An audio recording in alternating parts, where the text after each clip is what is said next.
Sejam bem-vindos, alienígenas! Tudo bem com vocês? Bom, obviamente não está, já que a gente perdeu a Copa.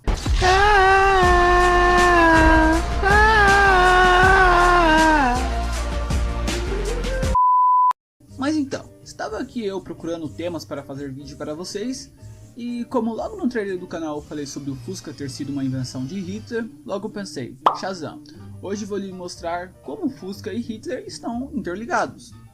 Gente, só um aviso, o artigo que eu me baseei para fazer esse vídeo é do Mega Curioso. Como quando eu procurei algum vídeo aqui deles no YouTube, não tinha nenhum vídeo deles falando sobre o artigo que eles fizeram sobre a invenção do Fusca, então eu decidi fazer, mas já estou deixando bem claro que esse vídeo é baseado no artigo do Mega Curioso e como não tem nenhum vídeo deles, eu decidi fazer. Não me chamem de copista, suas pessoas lindas e maravilhosas. Enfim, apesar de todos os horrores cometidos ao longo da guerra, sem falar no extermínio de 6 milhões de judeus durante o Holocausto, não podemos nos esquecer de que o partido nazista era socialista e que seu objetivo primordial era de melhorar a vida dos trabalhadores, ainda que os esforços fossem exclusivamente focados nos trabalhadores arianos. Infelizmente, né, os caras eram racistas, e isso é bem triste. Foi devido ao propósito de melhorar a vida da população que nasceu o bom e velho Fusquinha, que veio ao mundo graças ao empenho de Adolf Hitler de criar um automóvel confiável e barato que fosse acessível a todos. O Partido Nacional Socialista dos Trabalhadores Alemães nasceu na década de 20, em uma época de extrema estabilidade econômica e política. O país sofria com a hiperinflação, altos índices de desemprego e baixos salários. Se você quiser saber um pouquinho mais sobre a Primeira Guerra Mundial, eu recomendo vocês assistirem um vídeo do canal Nostalgia. Embora a situação não fosse uma das melhores, a economia alemã se manteve relativamente estável durante os anos 20. Contudo, a crise que se espalhou pelo mundo por conta da quebra da bolsa em 1929 causou consequências devastadoras para a Alemanha. Para segurar as pontas, o governo foi obrigado a tomar providências drásticas para controlar a variação dos preços. Contudo, no início da década de 30, essas medidas, apesar de terem provocado uma redução na inflação, tiveram como consequência a queda de salários e empregos no país. Assim, o profundo descontentamento acabou arrastando os trabalhadores alemães aos partidos socialistas, que ao pregar contra o capitalismo e enaltecer os direitos dos operários, ofereceram alguma esperança de melhora através da reforma econômica. Imagine, você é um trabalhador, um operário, você trabalha o dia inteiro, você está cansado, você ganha pouco, a inflação está alta, e chega uma pessoa falando assim, não, no meu estilo de governo você vai ser respeitado, você vai trabalhar menos, você vai ganhar mais. Então foi por isso que o nazismo se popularizou tanto, né?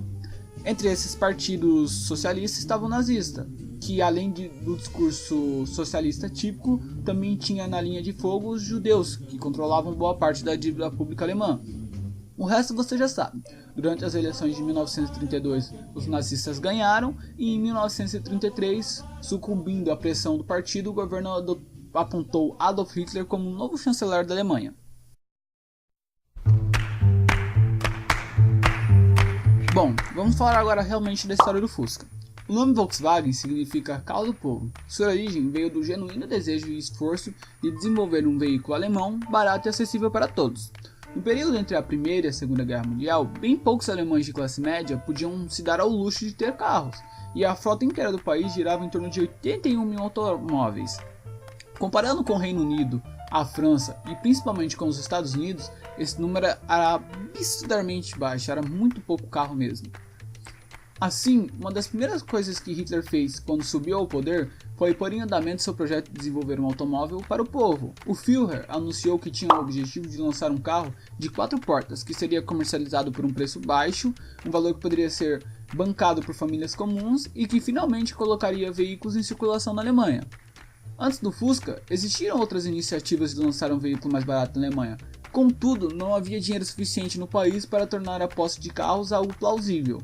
Então, industriais alemães visitaram as extraordinárias linhas de produção da Ford nos Estados Unidos e ficaram encantados, né? Porque a Ford desde os primórdios ela sempre se mostrou superior na produção de carros. No período anterior à guerra, várias montadoras europeias tinham engenheiros quebrando a cabeça para criar carros mais acessíveis para a população. E um deles era um alemão aí chamado Ferdinand Porsche, que na época já trabalhava no desenvolvimento de veículos de luxo e de artilharia pesada. Ele havia projetado e construído um protótipo de automóvel popular que ele batizou de Volksauto. Para desenvolver seu modelo, Porsche se inspirou no esboço do húngaro Béla Barányi, que criou o característico motor traseiro refrigerado por ar, que se tornou uma das principais características do Fusca. Juntando várias inspirações, Porsche chegou a um resultado final, porém ele lembrava assustadoramente o carro V570 da montadora tcheca Tatra, que já estava em circulação. O Porsche teve vários problemas legais pela sua suposta cópia. Hitler, que buscava um modelo que comportasse 5 pessoas e alcançasse velocidades decentes e fosse barato, adotou a proposta de Porsche. Entretanto, havia esse probleminha: o engenheiro alemão estava enfrentando um processo de violação de patentes por conta do seu Volkswagen alto e havia concordado em pagar uma multa para a Tatra, Porque como os carros eram muito parecidos, a Tatra botou o Porsche no pau e ganhou o processo, O Führer interviu, se prontificando a resolver a questão com a montadora tcheca. E como homem de palavra e bom político, ele simplesmente invadiu a Tchecoslováquia com as tropas alemãs e assumiu o controle tanto da administração como da fábrica de Tatra. O melhor jeito de resolver um problema legal é só invadir o país. O nascimento do Fusca. Com a questão das patentes temporariamente solucionada, os nazistas deram andamento ao projeto. Não havendo nenhuma montadora na Alemanha que pudesse produzir o carro a custos tão baixos como o Führer exigia, em 1938 Hitler construiu uma planta totalmente inspirada na da Ford, e para ajudar os trabalhadores a adquirir os automóveis, o governo inclusive criou um programa de apoio financeiro. Sabe aquela história de impostos zeros que a gente sempre vê aí nos comerciais na TV, bem comum aqui no Brasil? Foi mais ou menos isso que Hitler fez. O automóvel foi batizado oficialmente como Kraft Deutsche Freudwagen, que significa algo como carro da força pela alegria, um nome bosta em qualquer língua. O entusiasmo com seu lançamento foi muito grande, agregando mais de 250 mil interessados em adquirir o veículo. Contudo, com o início da guerra, a produção teve que ser suspensa, e tanto a planta como os materiais tiveram que se adequar à nova demanda de veículos militares, Porque chegou a Segunda Guerra. Aliás, se você quer saber um pouquinho sobre a Segunda Guerra, também recomendo o vídeo do canal Nostalgia, que é bem foda. Com o fim da guerra, a Alemanha foi dividida em vários setores, que ficaram sob o comando dos aliados, e a zona onde se encontrava a planta de produção do Fusca ficou na mão dos britânicos. Eventualmente, a fábrica foi posta novamente para funcionar, e a produção dos automóveis logo voltou a florescer, pois quando os aliados invadiram a Alemanha, após a vitória da Segunda Guerra Mundial, eles precisavam de veículos lá para o próprio exército, veículos para atendimentos básicos, como ambulâncias, essas coisas. Então o Fusca ele foi adaptado para várias coisas, sabiam, gente? Se eu encontrar fotos, eu até vou colocar aqui no vídeo. No entanto, os britânicos não desejavam administrar para sempre a fábrica, e tinham de encontrar uma forma de passá-la para o governo alemão. A solução foi chamar o antigo dirigente da RDA para assumir a fábrica, que ficou no cargo até sua morte em abril de 1968. Bom, galera, os britânicos fizeram isso porque eles não tinham noção do carro que eles tinham ali e do potencial que o Fusca tinha. Então, eles pegaram e falaram assim: isso aqui não tem muito potencial, dá para ser alemão aí de novo. Bom, logo perceberam que a única forma de expandir a fábrica Volkswagen e de expandir as vendas do Fusca e gerar importantes empregos para os alemães no pós-guerra era exportar os Fuscas particularmente para os Estados Unidos. Nos Estados Unidos, os Fuscas se tornaram uma paixão, mesmo sem muita propaganda. Era feita mais propaganda daquele negócio assim, tipo, eu comprava um Fusca e falava: cara, tem um Fusca, um carro bom. Aí meu amigo: Fusca é um carro bom? Vou comprar também. E assim foi indo. E como o resto dos países geralmente seguem o padrão dos Estados Unidos, como o Fusca começou a se populacionar nos Estados Unidos, os outros países também quiseram ter Fusca no seu país, No fim das contas, e apesar dos pesares, Adolf Hitler conseguiu o que queria com seu carro do povo, e o Fusca acabou se transformando em um discutível sucesso mundial.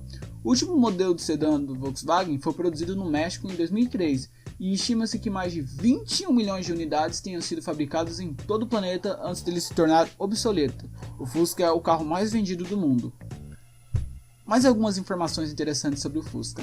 Quando o projeto de desenvolvimento da Volkswagen foi anunciado por Hitler, uma das especificações do veículo é de que ele seria possível montar uma metralhadora em sua estrutura, porque Hitler não só queria um carro para a família, ele também queria um carro que pudesse se adequar à guerra, porque ele já estava se preparando para uma guerra, ele queria ver sangue. A questão do processo da Tatra, a montadora tcheca, contra a Porsche por causa da violação dos patentes finalmente foi solucionada pela Volkswagen lá em 1961. Então aí o Fusca começou a poder ser produzido tranquilamente sem nenhum problema de direitos autorais, sabe? Enfim, galera, esse foi o vídeo, meus queridos alienígenas. Espero que vocês tenham gostado mesmo. Se você gostou, deixa seu like aí, porque, velho, isso ajuda muito mesmo no canal. Eu tive muito trabalho para fazer esse vídeo. Inscreva-se se você quer mais conteúdo assim, vamos ter mais vídeos assim e tal. Comente aí se você tem alguma sugestão para vídeo. Compartilhe esse vídeo com seus amiguinhos, para seus amigos saberem. Caralho, mano, o Fusca foi feito pelo Hitler. Caraca, o Hitler tem participação no Fusca. É, cara, o Hitler tem participação no Fusca. Compartilhe com seus amigos aí para eles saberem. Vejam as fontes aqui que eu coloquei aqui, as fontes da onde eu peguei esse conteúdo, né, curioso lá. E é isso, galera. Muito obrigado, valeu e tchau. Até mais, meus alienígenas.